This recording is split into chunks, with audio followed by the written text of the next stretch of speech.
Welcome to the Cheating Wife Stories channel. James sat on the narrow, stiff cot in his room, pressing his fingertips together.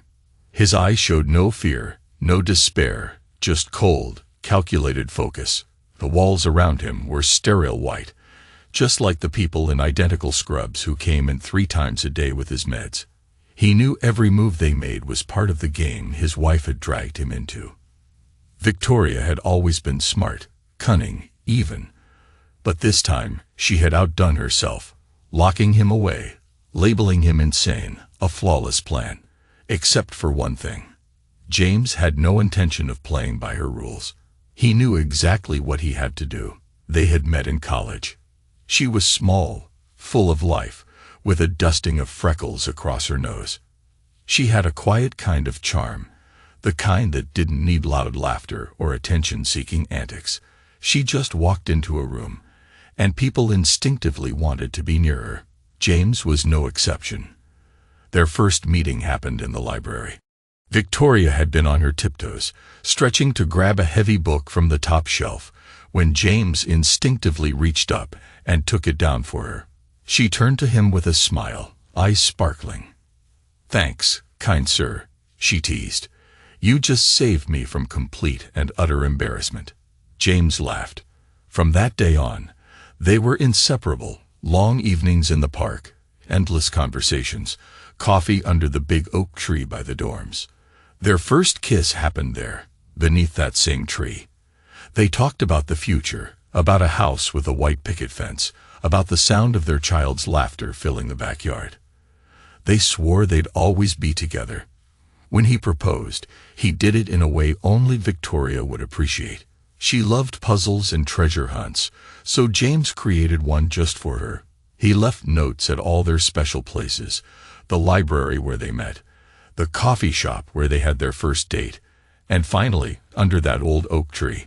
That's where she found him, standing with a ring in his hand and the words, "Will you be mine forever?" written in chalk on the ground.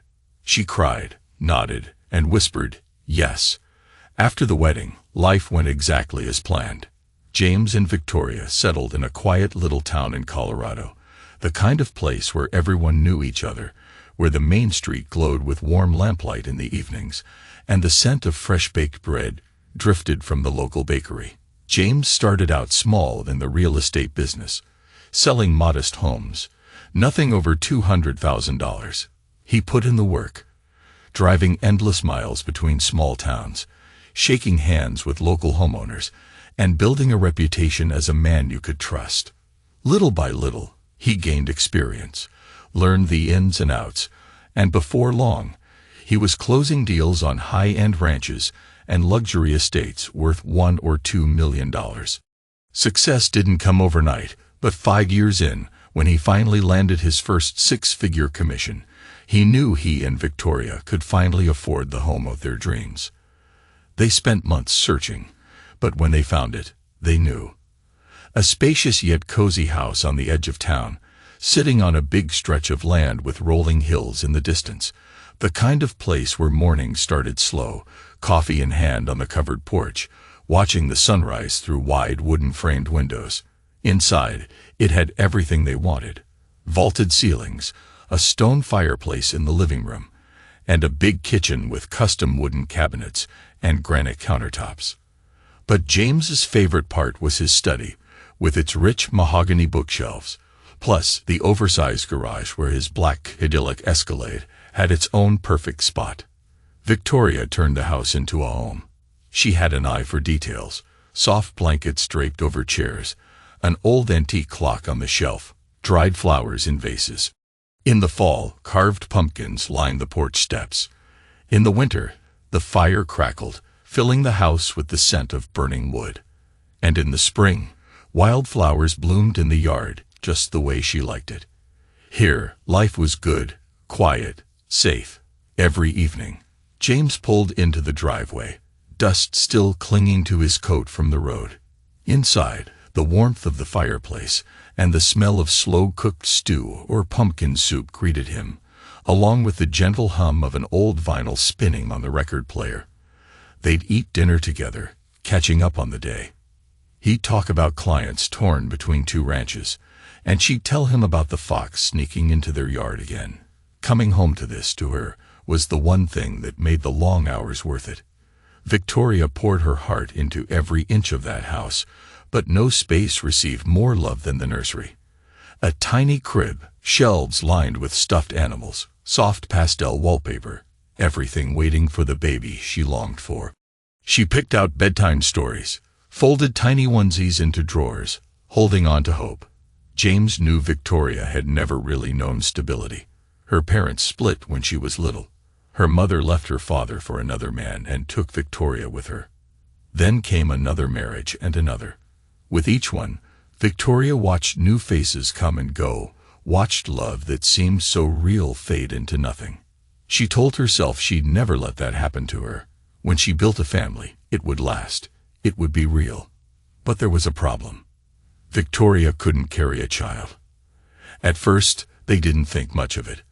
But after a few failed attempts, she became fixated. She saw doctors, changed her diet, altered her entire routine. Being a mother was all she wanted. 5 years passed in a cycle of hope and heartbreak. James saw it in the way she lingered in the nursery, her fingers trailing over the empty crib, her breath catching as she wiped away silent tears. It tore him apart.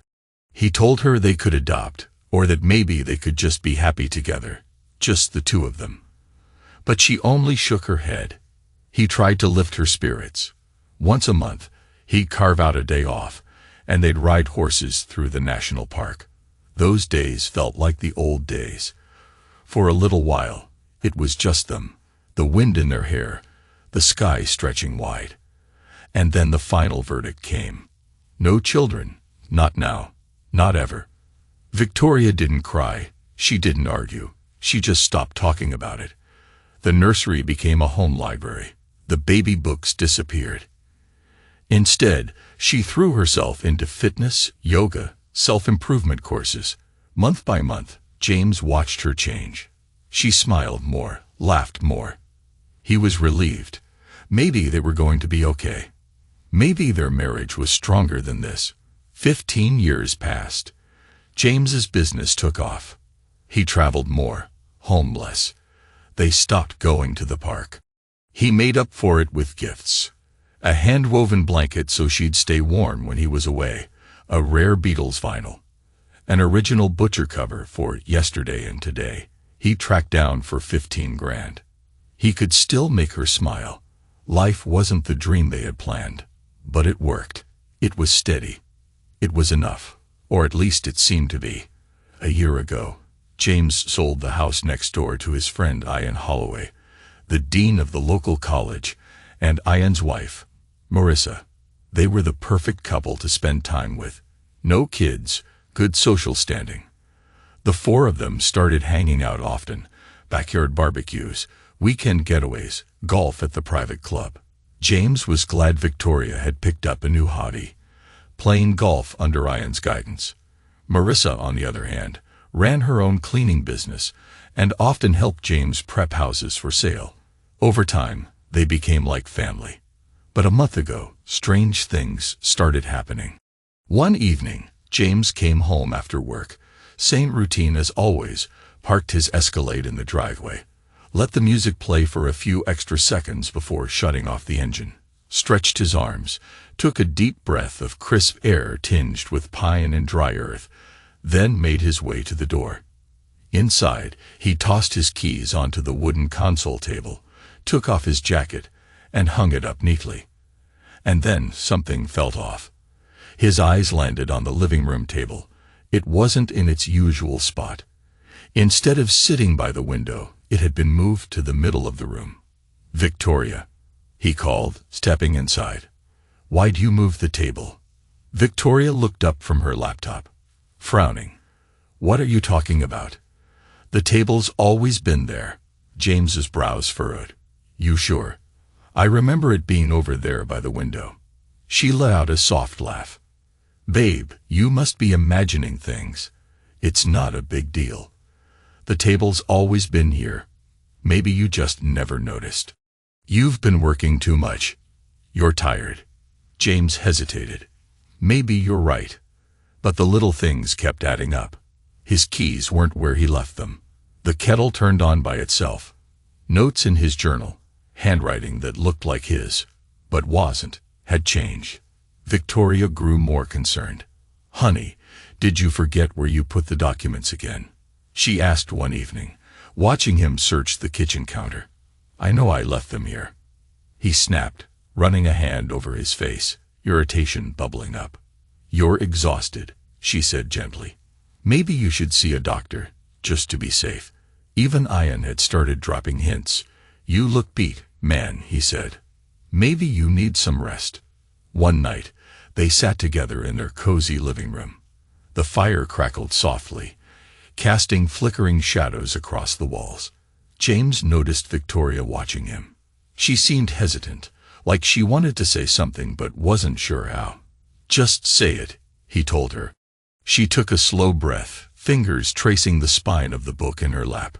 "James." Her voice was soft, tinged with something he couldn't quite place. "You haven't been yourself lately. You forget things. You mix up details. It's not like you." His heartbeat picked up. He had felt it too. Something was wrong. But even the thought of it, the idea that this might be more than stress, was terrifying. "I did some research," Victoria continued, hesitating. "A lot of people online recommend this one doctor. He seems really good. It's not a big deal, just a checkup." James exhaled slowly. "I'll think about it," he muttered, unsure. James and Victoria went to see Dr. Reed together. His office was dimly lit, heavy burgundy curtains blocking most of the daylight. Dark, wood-paneled walls were lined with medical diplomas and certificates. A large oak desk sat in the center, covered in neatly stacked files, while a desk lamp cast a soft yellow glow in the corner.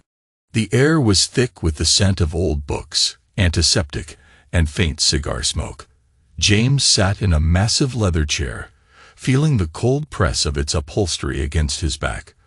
Across from him, Dr. Reed, a lean man with graying temples, folded his hands and looked at him over the rims of his glasses. His voice was even, almost emotionless. "You experience constant fatigue, irritability, memory lapses?" he asked, watching James closely. "I'm just exhausted. It's normal," James replied tensely. Victoria gave his hand a light squeeze. James felt uneasy under Dr. Reed's sharp gaze and probing questions. The doctor scribbled something in his notes before offering his solution. "I'm prescribing antidepressants," he said, "and I suggest you spend a week at my facility. No phone, no internet, no work obligations." James let out a short laugh. "You're serious? I have clients lined up needing houses sold yesterday." Dr. Reed didn't flinch. "It's this or a stroke in a year. Your choice. Baby, this could be good for you. Just a week." Victoria's voice was gentle, but the concern in her eyes was real. James sighed. "Fine. A week, if that's all." He pushed himself up from the chair, eager to breathe fresh air again. "You go ahead," Victoria said. "I'll catch up." Once James was out of the room, she walked slowly to the desk. She set a thick envelope down on the polished wood surface and leaned in, her voice low but firm. "I hear your facility has a way of keeping people longer than expected. You and I understand each other, Dr. Reed." The doctor barely smiled. His fingers slid over the envelope, then reached for a form. With a stroke of his pen, he signed and stamped it. "He requires immediate hospitalization." He met her eyes. "You came to the right person." With 1 day left before his stay at the hospital, James decided to have dinner with friends. He didn't cook often, but tonight was an exception. Thick-cut marbled steaks sizzled on the grill, coated in whiskey and spices. He'd prepared roasted potatoes with rosemary and garlic butter to go with them. Victoria had made apple pie, the kind that smelled like home. The house was filled with the smoky aroma of grilled meat, warm spices, and sweet pastry. Candles flickered in the living room, casting a soft glow, while an old country record played in the background. Over dinner, the conversation took an unexpected turn. Colorado's gun laws. I think it's completely justified in our state, Ian said, leaning back in his chair.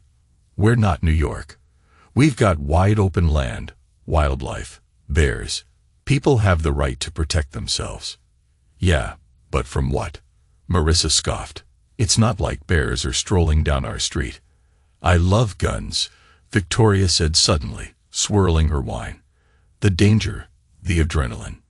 James, slicing into a steak, shot her a look. Really? We've been together 20 years, and I've never heard you say that. She grinned. See, I'm still full of surprises. Ian chuckled. Honestly, it's cultural. People here grow up around guns. It's just part of life, like in Texas. It's in their blood. Times change, Marissa shrugged. Some traditions should too. Ian raised his glass. Let's drink to a great dinner, and to James coming back from the hospital better than ever. James lifted his own glass, the room filled with the clink of crystal. Speaking of traditions, he said, setting his drink down, let me show you all the ranch that's been around for 200 years. Give me a second. He got up and headed for his office to grab his laptop. But when he stepped inside, something caught his eye. Victoria's laptop was open on the desk, the screen glowing. Unread messages still popping up in the chat window. He glanced down, and what he saw made his blood run cold. James leaned in closer and read. Ian, I can't take my eyes off you even now. You're incredible. Victoria. Shit, baby. James doesn't suspect a thing. Marissa either. Ian, what you did in the car last time. I can still smell your scent. Victoria. And I can still feel your touch. I can't wait until we're alone again. Something inside James snapped. His world collapsed into darkness. His wife, the woman he trusted, and his best friend, a man he saw as a brother, they were betraying him right here in his house, sitting at his table. He slammed the laptop shut, clenched his fists, and stormed downstairs. His eyes burned with fury. So this is how it really is, he bellowed, throwing his phone at Victoria. Care to explain? Victoria and Ian exchanged a quick glance. Marissa's eyes went wide. What is this, James? Victoria asked, calm, maybe even a little annoyed. This is your baby. Your I can't wait. You're what you did in the car. His voice shook with rage. Victoria let out a sigh. You're imagining things again, darling. Another one of your delusions, huh? Don't you dare lie to me. James lunged at Ian, grabbing him by the collar. Are you out of your mind? Ian shouted, shoving him back. Let go of me. James swung, landing a solid punch across Ian's face. Ian staggered, but stayed on his feet. James, stop. Marissa screamed. You're taking my wife. You took everything from me. James went at Ian again, but Victoria was already dialing. Yes, we need help, she said into the phone, voice urgent. My husband, he's not himself. He's dangerous. 15 minutes later, there was a knock at the door. The orderlies came in and grabbed James by the arms. He fought, struggling against them, his voice raw with desperation. You're insane. They're lying. They're cheating. But no one listened. They led him out of his own house, leaving Victoria, Ian, and Marissa standing there in silence.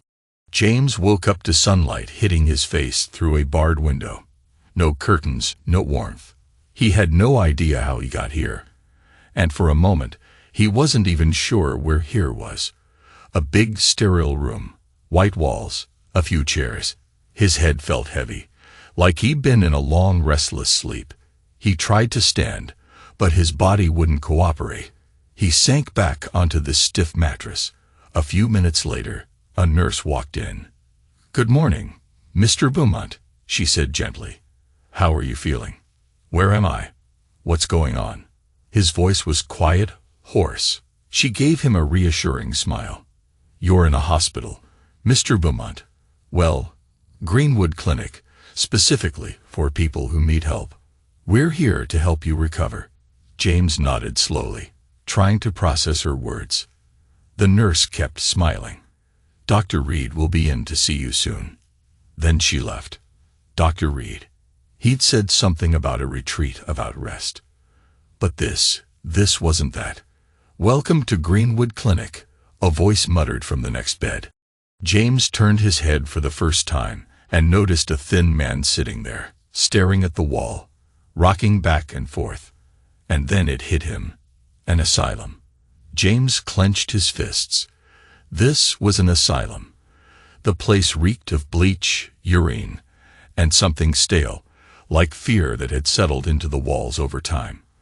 The halls were narrow, the paint peeling in spots, cracks crawling across the surface like deep wrinkles on an old man's face.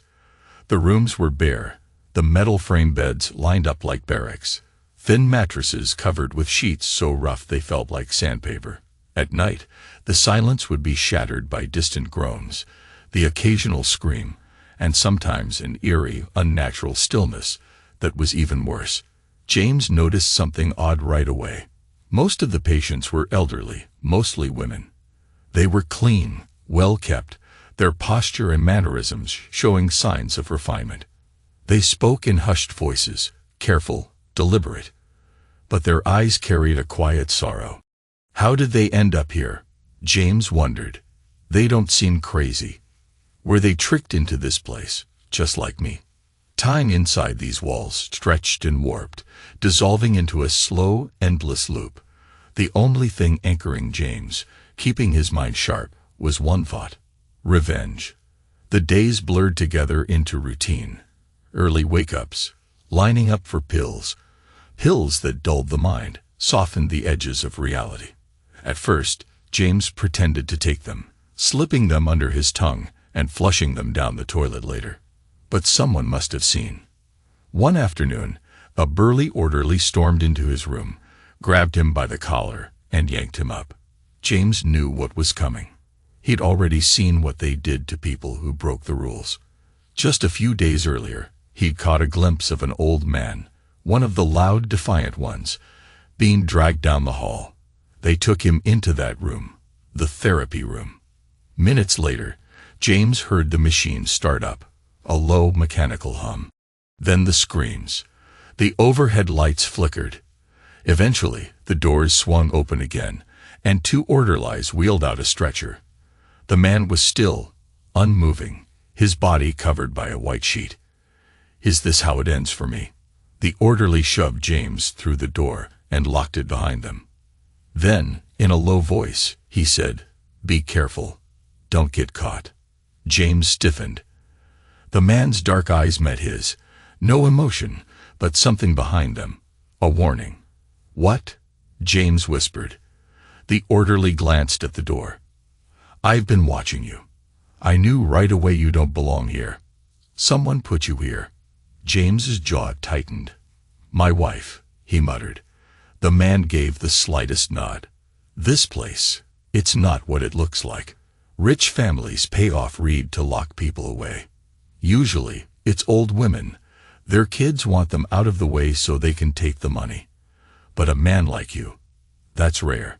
James's voice echoed in the hall. The orderly's voice dropped even lower.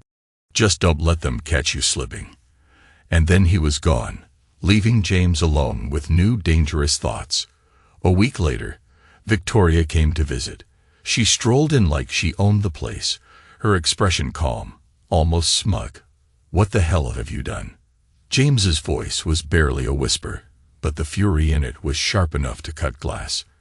Victoria leaned in closer, her voice soft, almost sweet. "James, it's already done. The court declared you incompetent. By law, I have full guardianship over you now. The lawyers are finalizing everything. The house, the business, the accounts, they're all mine." His hands curled into fists, nails digging into his palms. "You have no right." She tilted her head, pretending to consider his words. "Oh, but I do. Legally, you can't make financial decisions anymore. The court ruled you need protection." She gave a little smile. "And I'm your protector now." James's breath came fast and hard, rage searing through his veins. "You're not even hiding it," he finally said, almost in disbelief. Victoria shrugged. "Why would I? No one's going to believe you. You're insane, remember?" She let that sink in, letting him really feel it. Then, satisfied, she smoothed down the front of her coat and turned to leave. "Oh, and one more thing," she said over her shoulder, fingers gliding along the edge of her purse. "Dr. Reed sends his regards." And just like that, she was gone, leaving James in the cold, sterile silence. But she'd made a mistake. She thought she'd won. She thought he was beaten. She was wrong. He was going to get out of here. And when he did, he was going to destroy her. The days blurred together. Pills, cold walls, surveillance cameras. Holding on to his sanity was getting harder. They moved 2 more patients into James's room. One was always singing strange little songs he made up on the spot, and the other barely spoke at all. His gaze was always far away, as if he was trying to remember something lost, or maybe something that had never been real in the first place.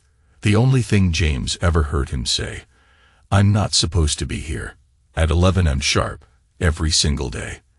Then, at the same time every day, orderlies came to escort them for water treatments. That's what they called it. A nice, clean name for something brutal. They were stripped down and herded into a sterile, white-tiled room. The air was damp, reeking of bleach. A heavy-duty hose roared to life, sending ice-cold water blasting against their bare skin. People screamed, shivering, curling in on themselves for warmth. Then came the shaving. It wasn't about hygiene. It was punishment. The first few got the sharpest razors. By the time they got to the last ones in line, the blades were dull, dragging over skin, scraping, leaving red welts. But none of that compared to what James felt inside. The physical pain was nothing compared to the fire of betrayal burning in his chest. Back in the room, James sat on the edge of his cot, still wet, muscles aching. And then he noticed something was off, something wrong. The man who had whispered, "I'm not supposed to be here," just a few nights ago was standing at the far end of the room, silent, unmoving. Then, without warning, he pulled a razor from his sleeve and dragged it across his throat. Red spilled over his hands, dark and thick. James froze. It was so fast, so quiet, life just leaked out. His brain refused to process it. His chest tightened, his pulse pounded in his ears, each beat like a hammer against a coffin lid. The door burst open. Orderlies and nurses flooded in, but it was too late. The body that had been a man just minutes ago was now nothing but a pile of cooling flesh. They wheeled him away, wrapped in a sheet. That night was the worst yet. James lay on the thin mattress, every bone aching from the hard frame underneath. He couldn't sleep. Down the hall, an old television flickered, casting a dim glow across the floor. A night nurse sat in the corner, watching Oprah. On screen, a woman was crying, telling her story. Her husband had left her, taken the kids, stolen everything. Now he was living it up with someone new. Oprah leaned in, her voice full of understanding. "You have to let it go. You will never find peace if you live in the past." James's eyes followed a fly buzzing against the window, tapping the glass over and over, searching for an escape that wasn't there. He smacked it dead with his palm. James' only hope was Vega, the orderly who should have turned him in but didn't. Vega was about 40, built solid, with dark hair and sharp, knowing eyes. He wasn't a talker, but James had caught him watching, not the way the others did. He didn't see a patient. He saw a man who didn't belong there. And that meant hope. One morning in the cafeteria, Vega slid into the seat across from him. "Your wife was here yesterday," he said in a low, steady voice. James tensed, his fingers curling around the plastic fork in his hand. "I saw her leaving Reed's office," Vega continued, glancing around before lowering his voice further, "with some tall guy who smelled like he bathed in cologne." James's stomach twisted. "Ian." Vega nodded, reading his expression. "I followed them out, heard them talking about you." James clenched his jaw. "They're not gonna let me out, are they?" Vega went on. "I saw them, kissing, laughing about you." James didn't flinch, didn't rage. The fire inside him had burned past anger. It had turned to ice. "Get out, destroy them. Get out, destroy them." Vega leaned in, his voice thick with something bitter. "I've been where you are," he muttered. "Had a wife once. She did me dirty, took everything." James's pulse thrummed against his skin. Vega looked him dead in the eyes. Some women need to learn their place. James barely moved, just the slightest nod. Vega sat back, tone dropping to a whisper. "Make her pay for all of us." The next 3 days were hell. Every move James made had to be perfect, no mistakes. He had to play the part, act like the obedient patient, while Vega worked out the plan. Then, finally, the night came. The clinic was drowned in its usual eerie silence, broken only by the occasional footsteps echoing through the halls, or the distant mumbling of patients lost in their own worlds. Vega walked into the room, his face unreadable. "Time to go," he muttered. James's pulse kicked up. He swallowed the dry lump in his throat and followed. They moved quickly but carefully, keeping to the shadows, avoiding the harsh glow of the hallway lights. The plan was simple: slip through the service corridors, dodge security, and get out through the back exit. But things never go as planned. A piercing scream tore through the air. One of the patients, a man with wild, unblinking eyes, began pounding on the walls, shouting nonsense. A light flickered, and then, thudding footsteps. Heavy ones. The guards were coming. Vega spun toward James. "Run." Then he bolted in the opposite direction, drawing attention away. James took off, lungs burning as he sprinted down the corridor. Voices behind him. Shouts. Whistles. Then the blaring wail of sirens. The lockdown system kicked in. Steel doors hissed and groaned as they started sealing shut. He ran faster.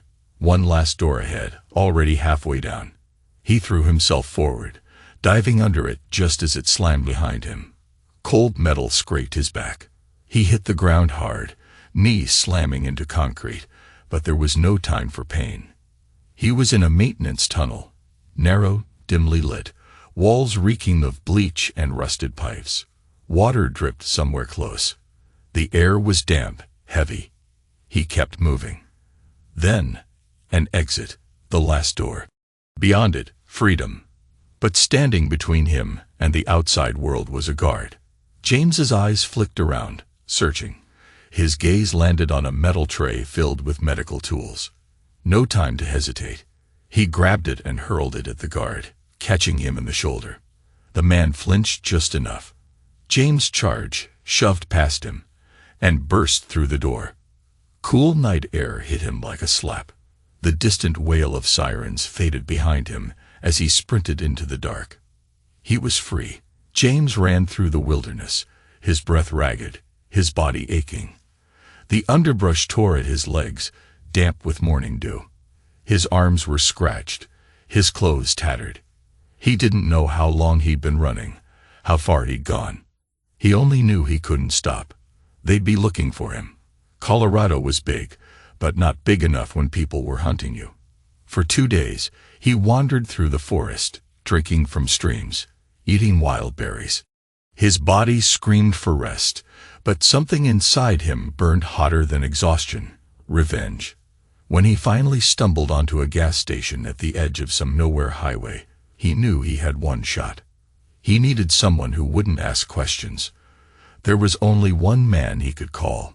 Peter, an old friend, a cabbie, a guy who'd seen things, done things, and never asked why.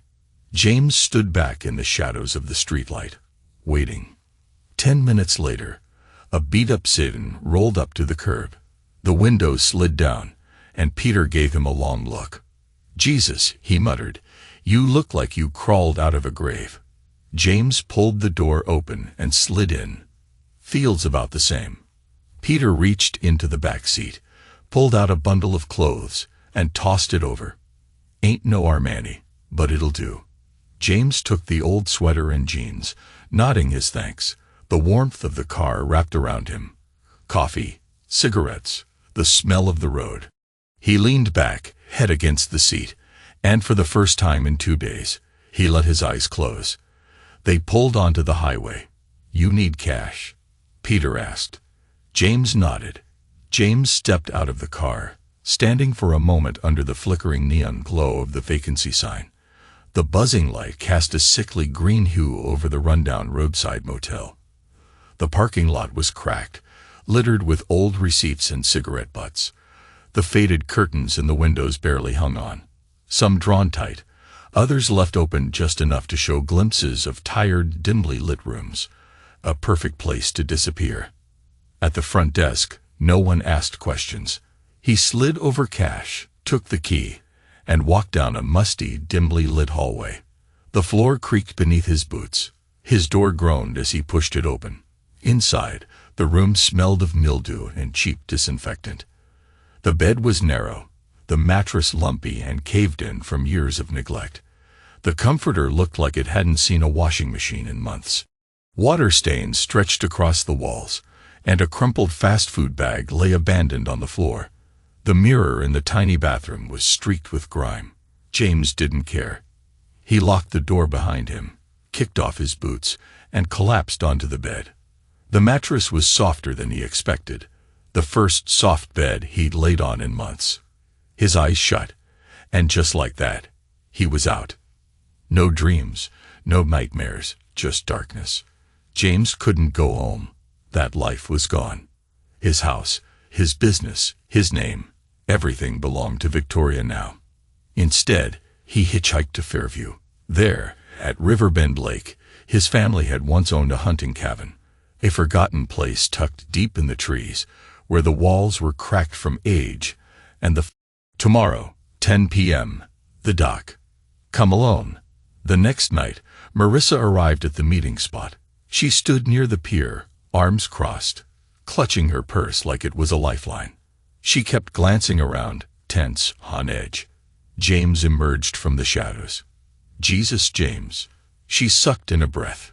"You look." He smirked bitterly, like a man who just broke out of an asylum. Marissa exhaled sharply, folding her arms tighter. "You shouldn't have come back. It's dangerous." "For who?" James took a step closer. "For me, or for your husband and his mistress." She swallowed hard, looking away. "You knew," James murmured. "You always knew." Marissa flinched, then nodded. "Yes." Her voice was quiet. "But you don't understand. I had my own secrets. My marriage with Ian isn't what it seems. We haven't been a real couple in years. We both had our distractions." She let out a short, bitter laugh. "With Victoria, it's different. She wants him. If that happens, I lose everything." She hesitated. "I saw what her lawyers did to you." James stepped even closer, close enough to reach her. He touched her hand. "Then help me," he said softly. "Together, we can destroy them." Marissa hesitated. Fear, pain, and curiosity flickered across her face. She opened her mouth, then stopped, her fingers tightening around her phone. "James, I can't." Her voice trembled. "This is wrong." She scrolled to Ian's name, her thumb hovering over call. She didn't press it. The silence stretched. James didn't push. He just watched, waiting. Then slowly, Marissa exhaled. She closed her eyes, dropped her phone. "Damn it," she whispered. Then she looked up at him. "I'm in." James smiled. He had a partner. James stood on the porch, arms crossed, watching as dark clouds rolled low over the mountains. The cold wind cut through his skin, but he barely noticed. His mind was restless, thoughts churning like a storm. He couldn't trust anyone, except Marissa. She arrived that evening, just as the rain came pouring down.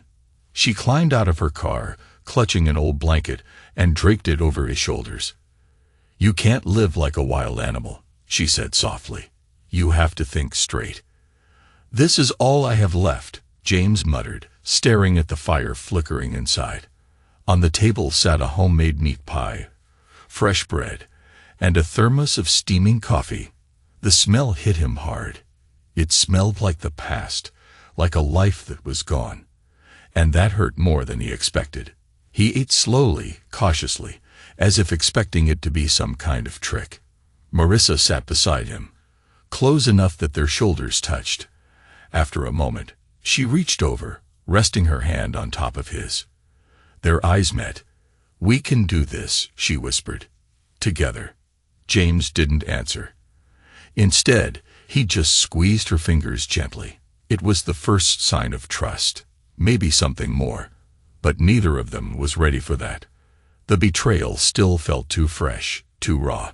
Outside, the storm raged on. Inside, the fire crackled, casting restless shadows on the walls. And in that lonely cabin, far from everything they once knew, they found themselves as the only two people in the world they could count on. 2 days later, James almost ran straight into Victoria. It happened at a grocery store on the edge of town. He was standing in line, a few supplies in his hands, water, canned food, batteries, when he heard her voice. His whole body tensed. Slowly he turned. There she was, Victoria, standing by the wine aisle, scanning the bottles with a casual ease. She wore a light-colored dress, her hair swept up in an elegant style. She looked calm, carefree, like nothing had ever happened. James's pulse pounded in his ears. Rage flared in his chest, but he forced himself to breathe. She couldn't see him. He paid quickly, keeping his head low, then walked toward the exit, careful not to look her way. But as he climbed into his truck, something in the rearview mirror made his stomach drop. Victoria had stepped outside too. She stood near the entrance, scanning the parking lot. Did she sense him? James didn't wait to find out. He started the engine and pulled away, disappearing around the bend. But the encounter left him shaken. This wasn't over. It only confirmed what he already knew. He had to move fast. It was time. The lake house was swallowed in darkness. The wind rustled through the treetops, and the waves lapped softly against the wooden dock. Inside, the fire crackled in the stone hearth, casting flickering shadows on the walls. The scent of burning wood mixed with the smoky bite of whiskey. Marissa sat in an old armchair, her lips resting against the rim of a cold glass. She lazily swirled an ice cube, staring at the flames. But her thoughts were far from the warmth of the room. James stood across from her, one hand resting on the back of the couch. His posture was relaxed, but his eyes, sharp, focused. "It's time," he said finally. His voice was steady, but there was something underneath, a quiet force. "Are you sure you're ready? Once we start, there's no going back." Marissa lifted her gaze, her lips parted like she was about to say something. But instead, she took another sip of whiskey. The ice burned against her tongue, the alcohol heating her from the inside. "Can I trust you?" she asked quietly. James didn't hesitate. "Always." Marissa let out a short laugh, but there was no joy in it, only bitterness.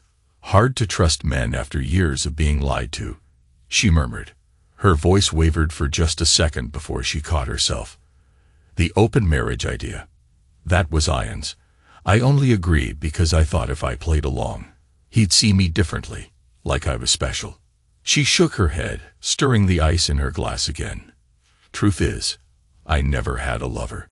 I just let him think I did, made me feel, I don't know, more interesting." She exhaled a heavy breath. "Stupid." James's jaw tensed. He looked away for a moment, his fingers curling into a loose fist before relaxing again. "I have a plan," he said at last, his voice dropping lower, more intimate. "But I need your connections with the press." Marissa set her glass down on the table and leaned back in the chair. Her fingers traced the edge of the armrest almost absently. Then she sighed and picked up her drink again, taking a deep swallow. She locked eyes with James. "I'm listening." A few days later, Marissa sat in her living room, staring at the phone on the table in front of her. Ian was supposed to be home an hour ago. He hadn't answered her messages. The wine in her glass was nearly gone. The ice had long since melted. Finally, her phone rang. She snatched it up immediately. "Where are you?"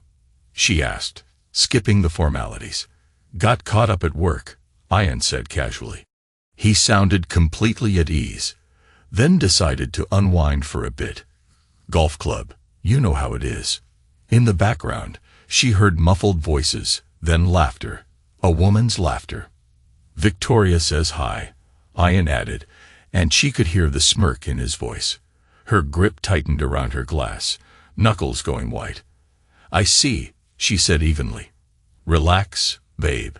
We're just playing golf."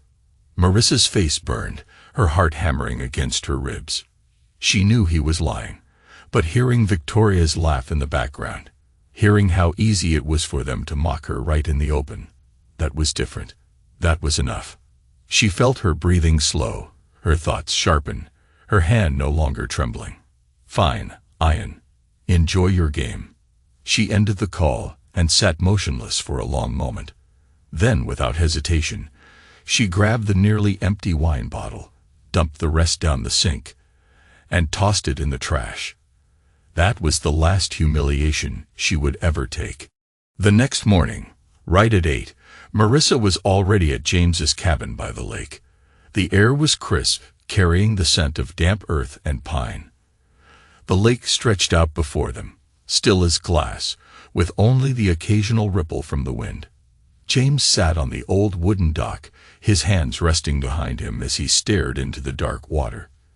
His face was covered in rough stubble, his eyes hollow, yet deep inside them, a fire still burned. He could hear Marissa pacing behind him, her fingers tightening around her phone.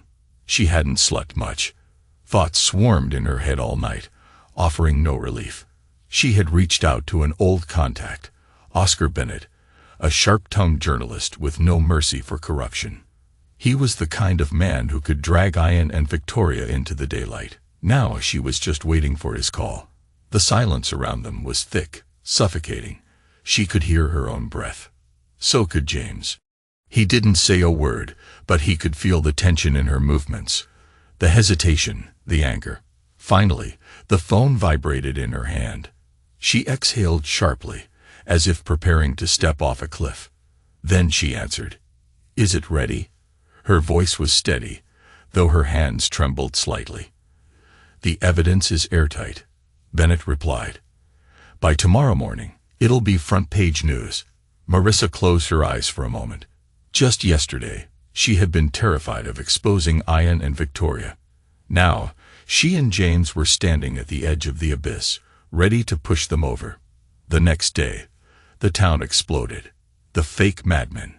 How a wife and a best friend threw a businessman into an asylum for money and power.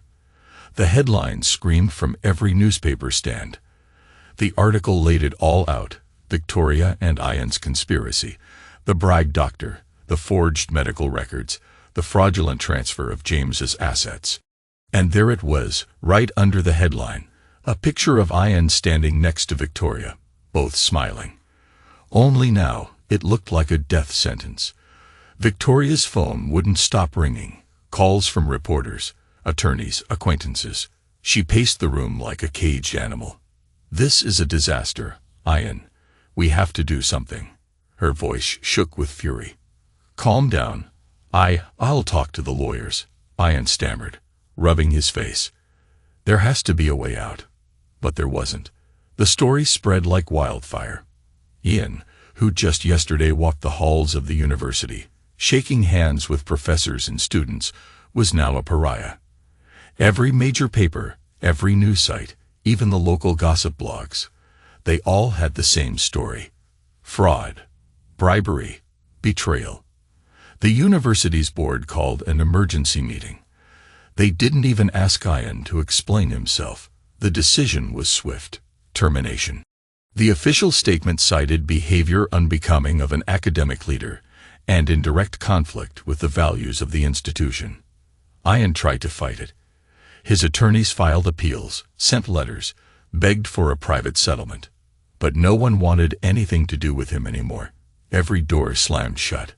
A week later, Ian left town, just disappeared.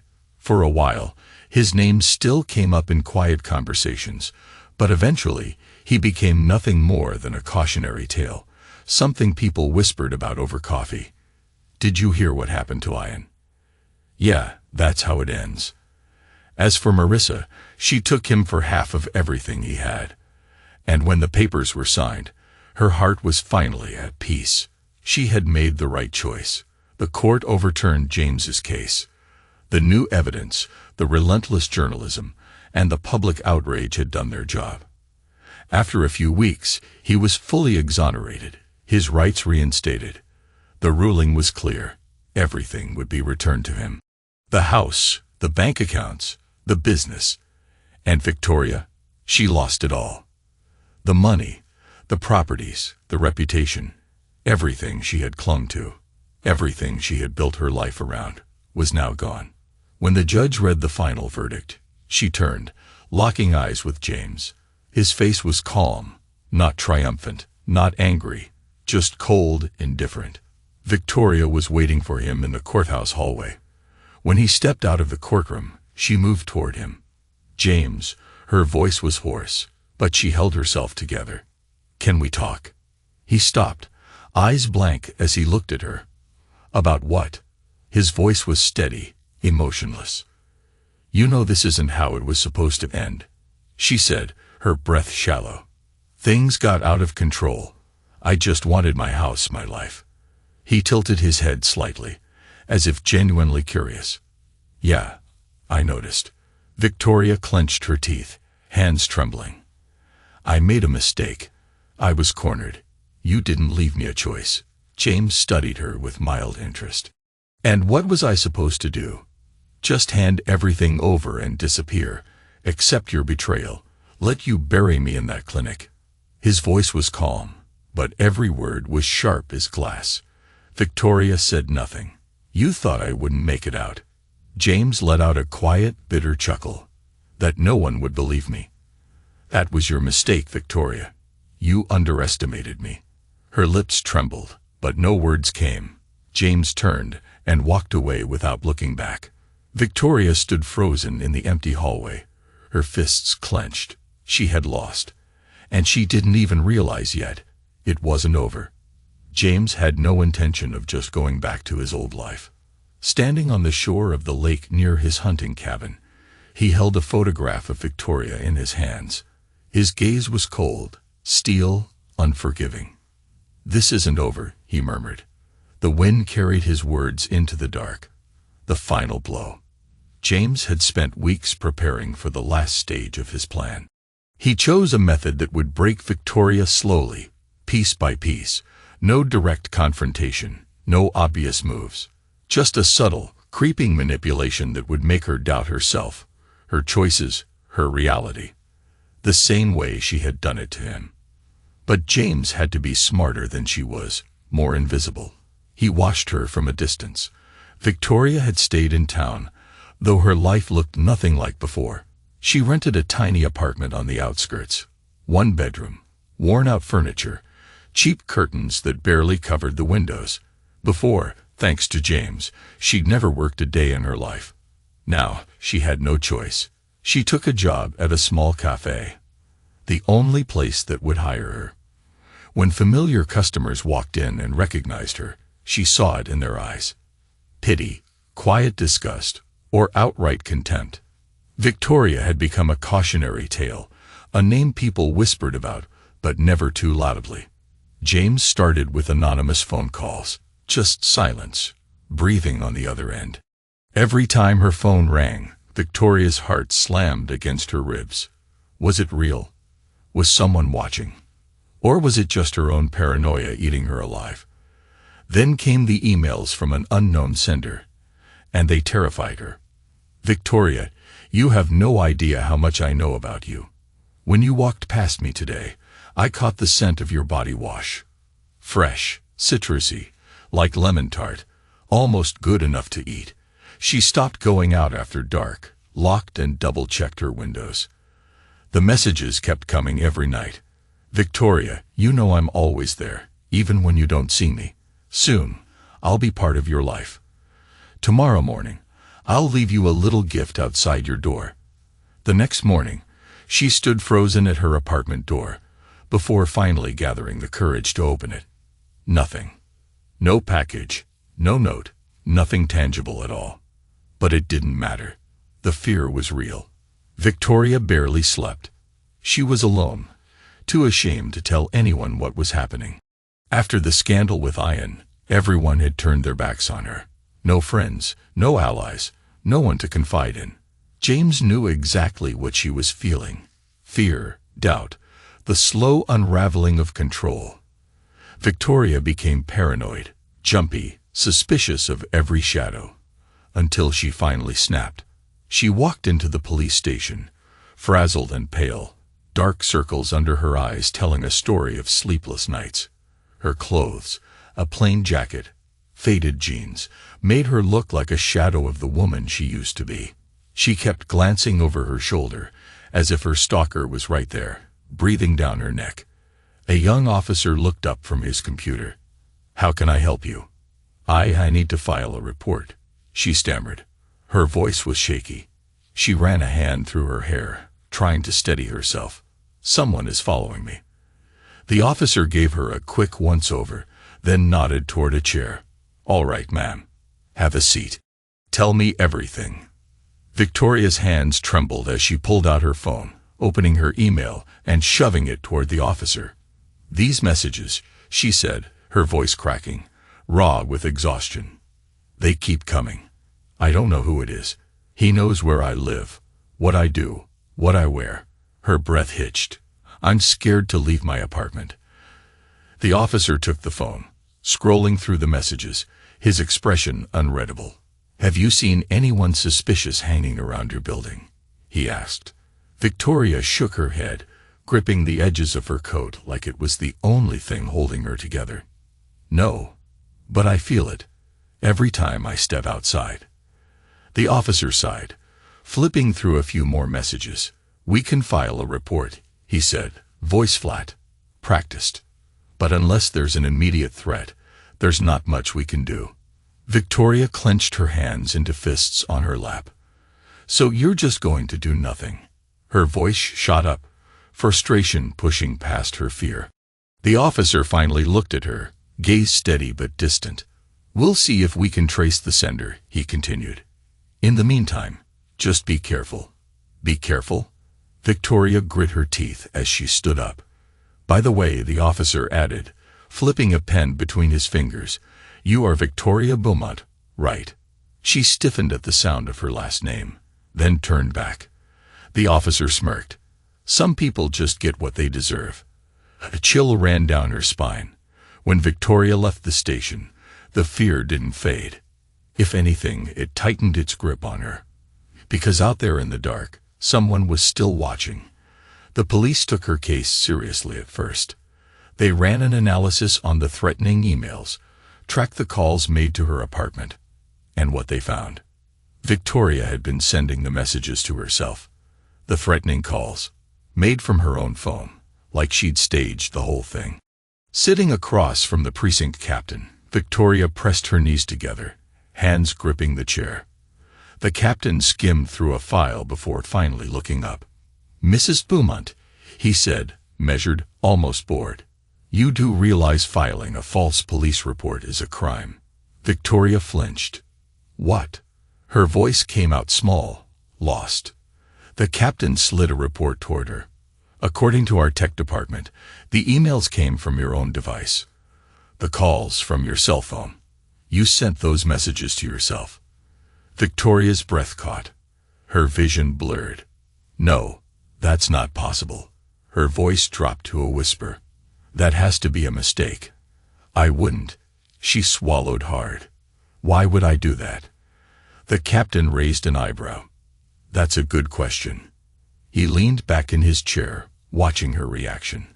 "We could fine you for wasting police time," he continued. "But if this happens again, you might be facing more serious charges." "No." Victoria shook her head, her voice unsteady. "You don't understand. It wasn't me." The officer across from her barely blinked. "Mrs. Beaumont," he said, his tone almost sympathetic now, like he was speaking to a fragile child. "Maybe you should talk to someone. A specialist. There are good doctors who help in these situations." Victoria shot up from her chair. "Are you saying I'm crazy?" Her voice cracked, disbelief washing over her. "That I just made this up?" The captain gave a half-hearted shrug. "We go where the facts lead us, Mom," he said, like it was nothing. "And the facts speak for themselves." Victoria spun on her heel, furious. But as she turned, her bag caught the edge of the desk, tumbling to the floor, spilling its contents. A small orange pill bottle rolled across the floor. The captain bent down, picked it up. Her name was on the label. "These aren't mine," Victoria whispered, her face draining of color. "I don't know how they got in there." The officer narrowed his eyes. "Well, they've got your name on them." He set the bottle on the desk with a dull thud.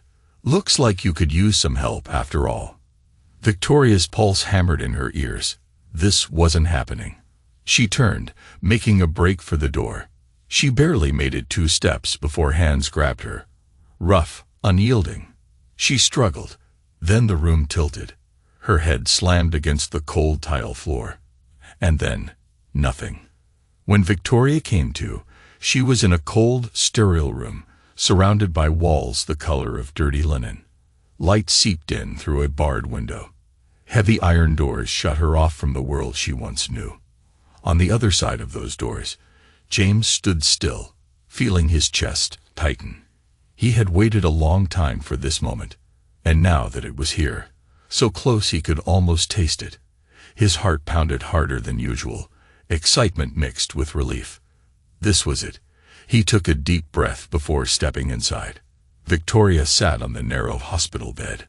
"You," she whispered, eyes wide with shock. James walked toward her, slow and deliberate, wearing the same cold smile she'd had the day they dragged him away. "You taught me how this game works," he said, voice soft but cutting. Victoria flinched, pressing herself against the wall, a ghost of who she used to be. "You mean to tell me this was you?" James held her gaze, steady and unflinching. "Now's the time for the truth." "Yes. I hired someone to reroute the emails and calls, had them track your phone, frame you the way you framed me."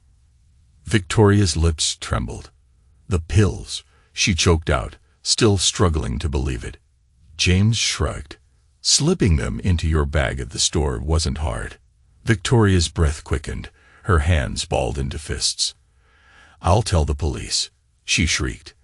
"I'll sue you for this." James tilted his head slightly. "No one will believe you." His voice was almost amused. "In case you forgot, you're the crazy one now." Victoria let out a shaky breath, her whole body trembling. "You're insane," she whispered. James took a step back, his expression unreadable. "No, Victoria." His voice was calm, even. "I just made sure you felt what I felt every single day." He turned to leave, but Victoria lunged. With a scream, she clawed at his back, throwing wild punches, trying to bite, to scratch, to hurt. Chaos erupted. Orderlies burst into the room, wrestling her down. She thrashed, kicked, screamed. A needle plunged into her arm. Within seconds, her body slackened, rage dulling into sluggish murmurs. James straightened his jacket, smoothing the wrinkles. He looked down at her, motionless on the bed. "Goodbye, Victoria." He walked out without looking back. Outside the hospital doors, Marissa was waiting. She extended her hand without a word. James took it. Their eyes met. No need for explanations. This was a new beginning.